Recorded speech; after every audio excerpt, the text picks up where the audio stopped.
Во редот од книга јас не сум те сретнал. Јас не сум го видел ни образот твој да стои над зидот.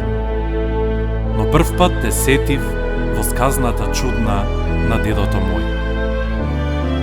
Ја базам јас в спомен априлската вечер со потаен шепот во малиот двор, со многуте сказни за Гоцета Делчев, што растеа снажно в дедовиот збор.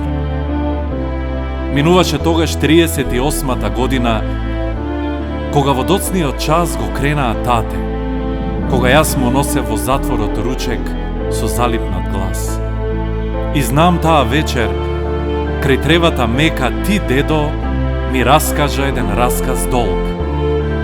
Почнуваше: чедо, и тебе те чека судбата наша, но те пазел Бог. 80 лета од грбот ти сметна, а пред мене се јави ко смел јунак млад.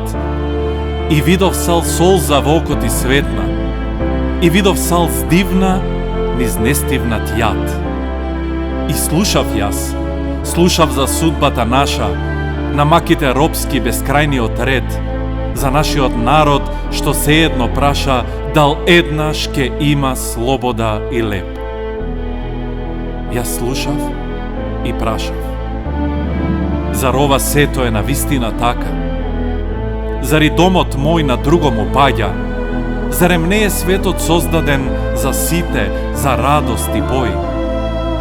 Но потаму дедот запра и тогаш сам животот суров, несностите дни продолжија да ми говорат за Делчев, јас низ нив го гледав неговиот лик.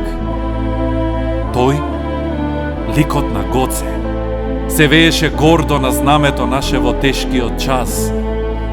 Ни земја, ни кога тевтонските орди пируваа диво со дивјашка страст. За прв пат јас тогаш Делчевото име извезено в срма на бајракот ал го сретнав, а беше бој крвав. Низ димот во бајракот поглед управував сал. Пак истите денови, во планинското село за Гоцета дочув од селанец стар, жив познаник негов со набрано чело. Зборуваше многу со гнев и со жар.